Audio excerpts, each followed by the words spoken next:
Welcome back to the Frey Show. Thank you for being with us.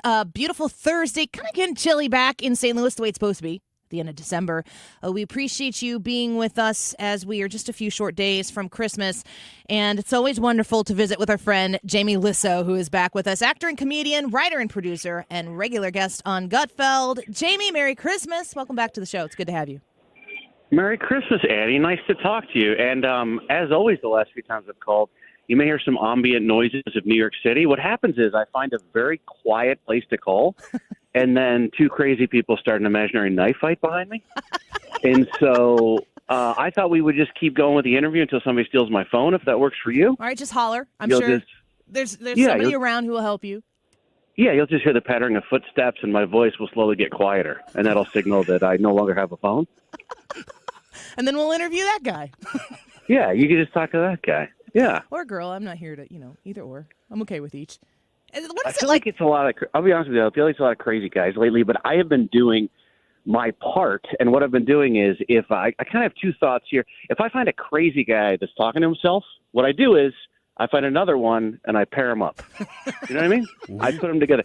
Like I found a guy yelling and a guy cowering, and I was like, you guys are made for each other, and I'm just going to do this. And also, I'm walking around, I hear people with imaginary friends they've created that don't seem like they're being very nice to them. You know, it's like, F you. I go, listen, I know some of it's mental illness, but if I ever go crazy, I'm going to invent the kindest imaginary friend. I'm going to be the only guy going, what'd you just say to me? This old thing? I will wear blue more often. I did get my hair cut. I mean, we're making the imaginary friend, you know? Okay, so the first question I wanted to ask for you, I don't have much prepared for you because, Jamie, you're a hard interview to prepare for. I just kind of go where you take us. You guys texted me before the show and said we're going to be talking about imaginary knife fights. And Do you have anything on this? Yeah. What can you tell us? I wanted to ask you about the holiday season. We've seen a lot from the left, really, especially very close to the election being over. Thank God it took an evening to find out who won that election. But a lot of people on the left are saying, go no contact with your Trump supporting family.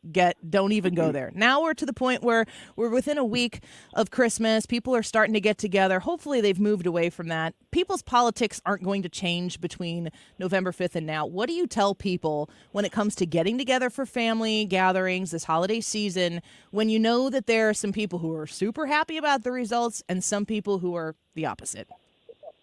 Yeah, this is a great question. I feel like it's on everyone's mind. I am one, I think you know this about me, to be serious. I am one that doesn't think any of it's that important, any of it. And so I think we should put family first. And I think if there's somebody on the left that says you shouldn't see your family because they voted for Trump, I think that's a fine loss to deal with. I think that's okay. I don't think we're going to miss that person. And so I've always been like, honestly, my fiance has a slightly different politics than me, and we get along and we love each other and we listen to each other's ideas. And I think one thing that the lefters have to start doing is that. Sorry, there was just a woman yelling at me. That's why I got distracted. I got to find her. Can you take her? Just 1 minute. Let me just find someone else yelling. Okay, we're all set. I truly believe that the left needs to realize we have a president. The campaign is over. And so now we sort of they have to, in a way, make the best of it, right? Like, Mm-hmm. there's no, when I saw Kamala the other day, or Kamala, I never know how to pronounce her name, and knowing her, maybe she's been saying it wrong. But I just think we're done. We should be done campaigning. Yeah. Like, we should just be together as a country. I do feel bad, though, Annie, so say your football team loses. Mm-hmm. The presidency is a large version of your football team winning or losing because they're not going to play another game for 4 years. So I do feel for people that kind of took that loss on that night. And what made it even worse is, yes, it was over tonight, but then the next day, the next week, the next month, everyone's doing the Trump dance. Mm-hmm. It's in their faces. It would be like if you broke up with a girl and then she every time you woke up, she was dancing in front of your bed. You go, that girl that doesn't like me. And I just feel bad about that. I do feel bad about that it's like in the faces and you read my the mind. dancing in their faces. But, yeah. Jamie Lissow with us right now. You know him from Gutfeld, of course. You've probably seen him many times as he's come to St. Louis and done the St. Charles Funny Bone, actor and comedian. Jamie, so did you see the report? I think it was yesterday or the day before. People were like, yeah, if Kamala Harris has the energy, I think she should totally run in 2028. What do you think? I totally agree. I'd love to win again. I think that would be amazing. I'm going to miss her comedy gold. I would have voted for Biden and Harris if the only thing we were trying to vote for was comedy and we didn't have a country to run. Mm-hmm. I would have absolutely chosen those two because I'm going to miss her. That speech she gave, honestly, I go put her absolutely 100%. That would make me, I feel great about the content on Gutfeld. And also I think that's an easy win. I think the reasons they're stating for her losing, they are so off and they are so delusional that I hope she runs and they run on that. Like, who just said it was either, I think it was Biden just said, yeah, the reason, America's following all this, this underground media and all that, and everything they come out against is uncensored long form media. Like, their problem is with the truth. Like, they go, man, we wish they would just go with CNN when we changed her answer. I wish they'd watch that. Like, it's almost like they're coming after. It's so bizarre to me. And I'm kind of stealing this from Gutfeld, but, Biden or Kamala said something like, Rogan, the right has Rogan, the right has, all these, I forgot one of the other big, Theo Von. So does the left.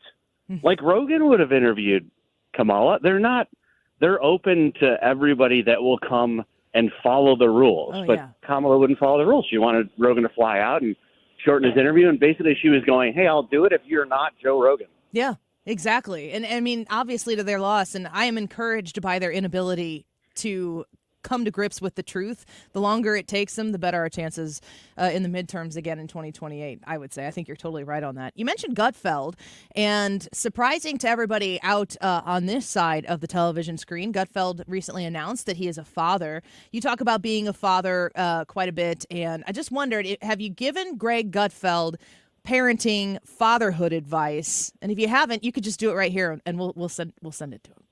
I'll tell you the strange thing. He never asked for any. No? Very bizarre. I don't know if he doesn't think I'm qualified. You know what?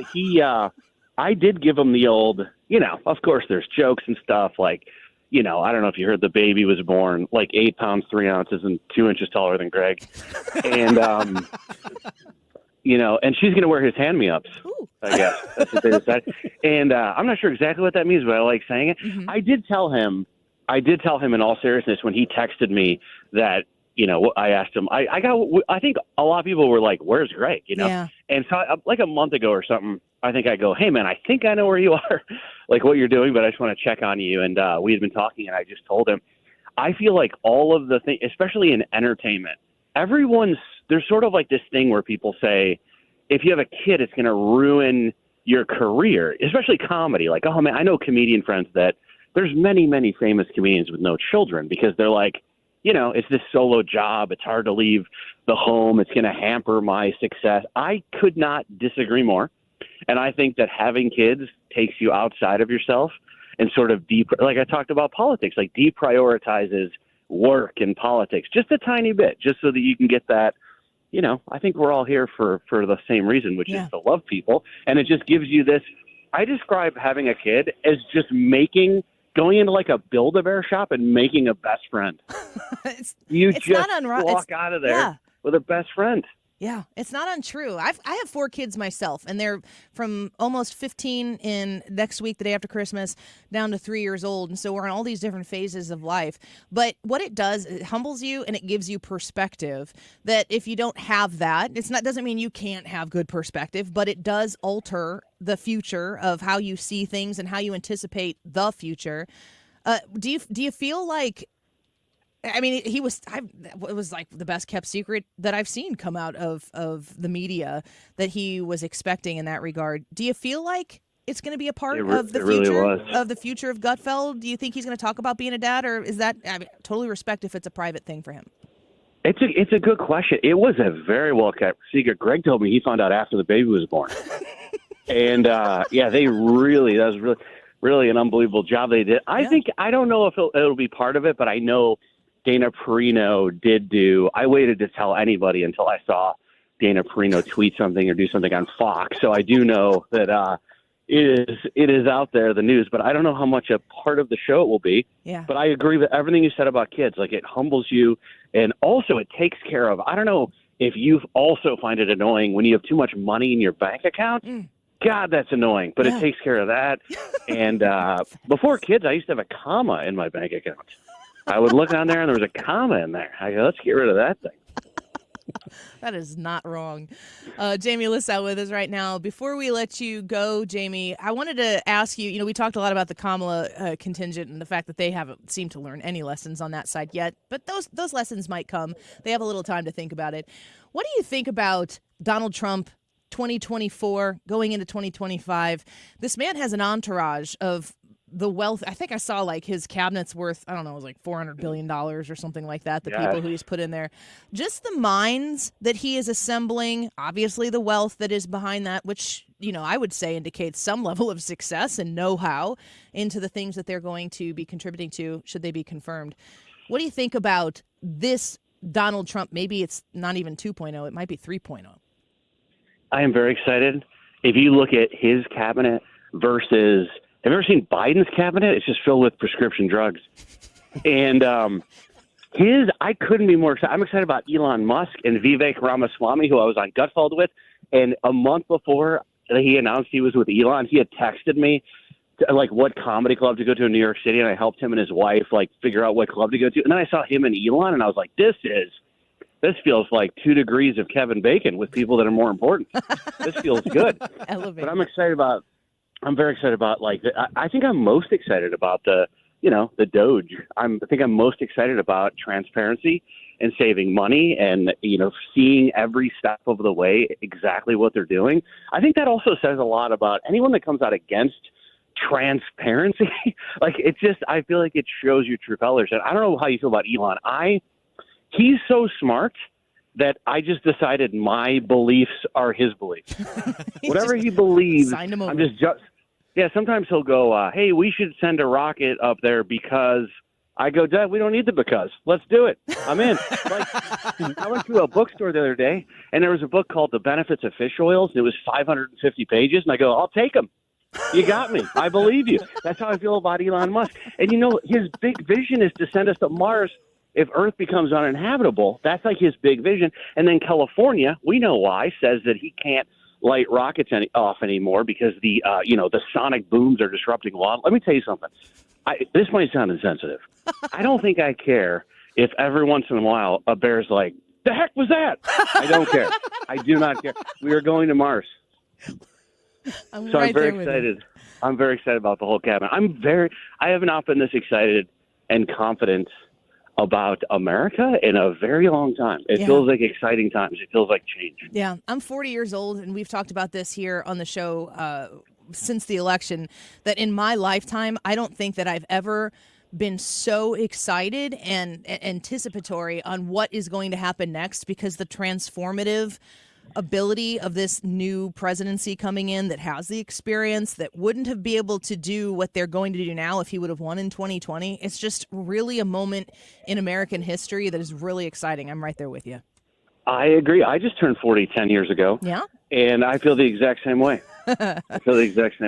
Jamie, very, very excited. Merry Christmas to you. Thank you for the time today. We really appreciate it, and we can't wait to get you back in St. Louis and get all your shows sold out as fast as possible, get you back in the studio. We're really appreciative of your time.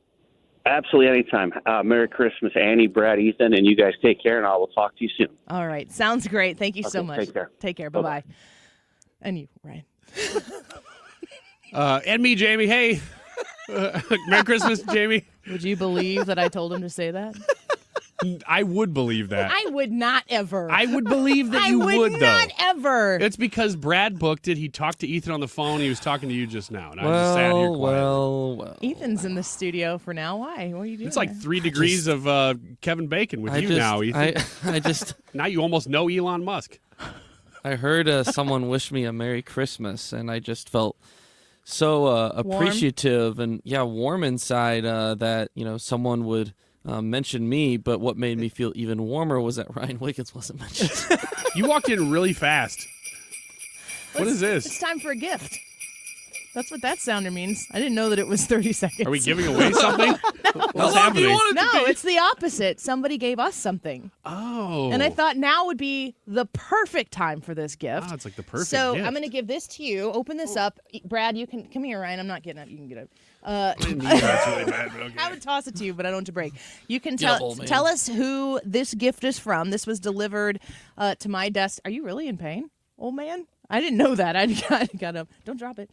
It is from Bobo Farms. Bobo Farms from the Annie Frey YouTube Bobo. chat. And since we just got a Merry Christmas wish to Ethan and Brad and myself, thank you, Jamie Lissow. Now we have from Bobo Farms.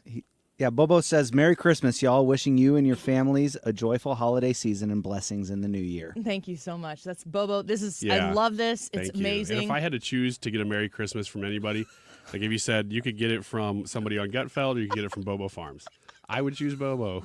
That's good. You want to tell us what this is? This is an ornament that says the Annie Frey Show, and it's an ornament that has a little dangly ornament on it, by the way, and it has Ryan, Brad, and Annie. I got that and I opened. I'm like, this is so cute and adorable. Ethan's not on Perfectly it. timed. So if the universe is in sync right now, I'm feeling pretty good about this. I was actually going to tell you, Ryan, to get a Sharpie, and on the back of it, I need you to draw Ethan. Oh, no, I couldn't do that. You would absolutely. No, I can't draw or have Ethan a part of Can this you show? at all. Did you show it to the Bobo, who might even be looking up there? Not Here you seeing go. Bobo. Here you Hold go. on a second. We Oh, got that's it. We're in awesome. No, I'm showing it to Jamie Lissow right now. That's me. That's my name right there, Jamie. Stop blocking my name. There. There you go. I put you there, and then gosh, everything is different. Let me ask you this. If Jamie would have said Merry Christmas, Ryan, would you have drawn me on the back? Yeah. Okay, so it's Yeah. Oh, it's vengeance. does it feel good? Do you feel nice and warm inside? We're getting there. You know, I mean, we got a ways to go. We'll put it on the Christmas tree that's right behind Brad in the studio, which is our Christmas tree, which I bought last year, brand new, and the lights didn't work this year. I was pretty ticked off about it. You know, the only thing about this is that it's only going to be good for another week or so because it's 2024. You don't put them away after the year. It commemorates the year. Don't you even know how to year ornament? Well, you do it your way. I think we will. It's our show. All right, why don't you go hang it on the Christmas tree, unless you are going to draw Ethan on the back. Oh, Maybe we'll have Ethan autograph it. We should probably have, let's do that. We'll have Ethan sign the back. Bobo Farms, thank you so much for that. That was such a sweet gift, and we really appreciate every single one of you who is out there listening to us each day. It is so wonderful to meet you, to have the opportunity to talk to you, and Bobo, don't be embarrassed. Don't be embarrassed. It's awesome, actually. And he got the Jamie Lissow endorsement. We'll be right back. Don't go away.